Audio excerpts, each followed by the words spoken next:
शेतकरी मित्रांनो, मार्च महिना सध्या आंब्याची फूट झालेली असून फळ सेटिंग झालेली आहे।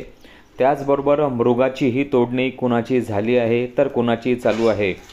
मी आजच्या व्हिडिओमध्ये दिलेल्या थंबनेलनुसार फळ तोडणीनंतर आपल्याला काय नियोजन करायचे आहे हे मी आज सांगणार आहे। सर्वप्रथम एक गोष्ट समजून घ्या की ज्या झाडांकडून आपण फळ घेतलेले आहे त्यांच्यावरील सल या लवकरात लवकर आणि काळजीपूर्वक काढणे गरजेचे आहे। झाडांवरील सल काढणे हे अत्यंत महत्त्वाचे कार्य आहे। सल काढल्यामुळे झाड रिफ्रेश होते, त्यावरील अतिरिक्त बोजा हा कमी होतो। सल काढताना आपल्या झाडाचे वय आणि त्यानुसार किती सल निघत आहे यावर लक्ष देणे खूप महत्त्वाचे आहे आणि खूप गरजेचे सुद्धा आहे। आपल्या बगीचात सल जर जास्त निघत असेल तर झाडांना आपल्याकडून अन्नद्रव्य देण्यात कमतरता होत आहे असे समजावे, त्यामुळे झाड कुपोषित होत आहे असे समजावे। आता दुसरी गोष्ट ती म्हणजे डिंक्या रोग हा किती झाडावर आलेला आहे किंवा कधीपासून आहे। आता ज्यांची झाडे 10 वर्षाच्या आतील असतील त्यांना तर यायलाच नको, परंतु ज्यांचे झाड 10 वर्षाच्या वर असेल त्यांच्या झाडांना डिंक्या रोगाचा प्रादुर्भाव जाणवत असेल त्यांनी संत्रा फळ तोडणीनंतर लगेच उपाय करावा किंवा जून महिन्यात ताण सोडताना जमिनीतून जैविक बुरशीनाशके सोडून उपाय नक्की करावा।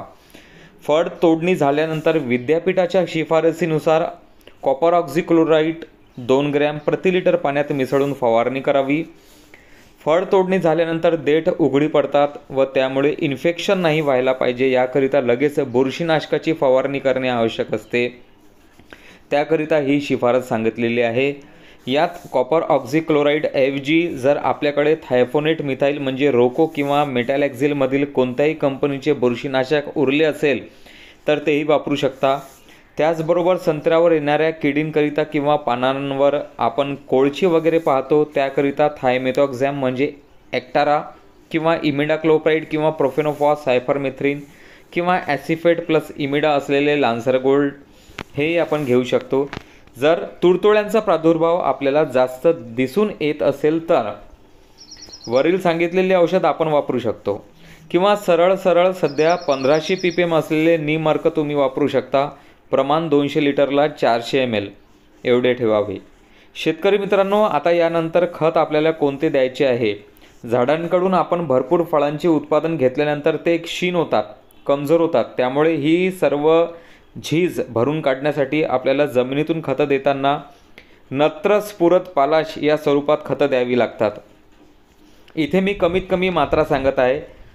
जर तुमची अजून इच्छा असेल किंवा सामर्थ्य असेल, प्रत्येक शेतकऱ्याचे वेगळे सामर्थ्य असते, त्याप्रमाणे ते वाढवू शकतात।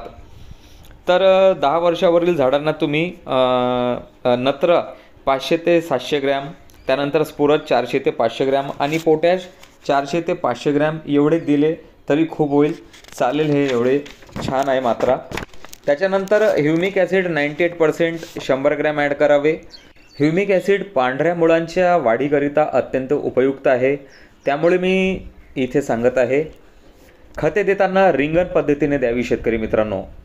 त्याच्यानंतर आता शेत हलक्या पाण्याने ओलीत करून ही प्रक्रिया 2-3 वेळा करावी। त्यानंतर जमिनीच्या पोतनुसार पाण्याचे नियोजन हळूहळू कमी करत बगीचा तानावर सोडावा। आपल्या झाडांचे वय, त्यांची ताकद व जमिनीची पोत पाहून किती दिवस तानावर सोडायचं आहे हे निर्णय तुम्ही स्वतः घ्यावे शेतकरी मित्रांनो। अशा प्रकारे फळ तोडणीनंतर नियोजन करून ताण प्रक्रिया प्रारंभ करावी। आज केलेल्या नियोजनावर पुढील बहार व येणारी फूट ही चांगली राहील अशी अपेक्षा आपण करू शकतो। व्हिडिओ आवडल्यास नक्की चॅनलला सबस्क्राईब करा, लाईक करा आणि जास्तीत जास्त शेअर करा। आणि तुमच्या मनात काही प्रश्न असतील तर नक्की मला कॉमेंट बॉक्समध्ये मेसेज करून पाठवा, त्यांचे उत्तर देण्याचे नक्की मी प्रयत्न करेल। तोपर्यंत जय जवान जय किसान।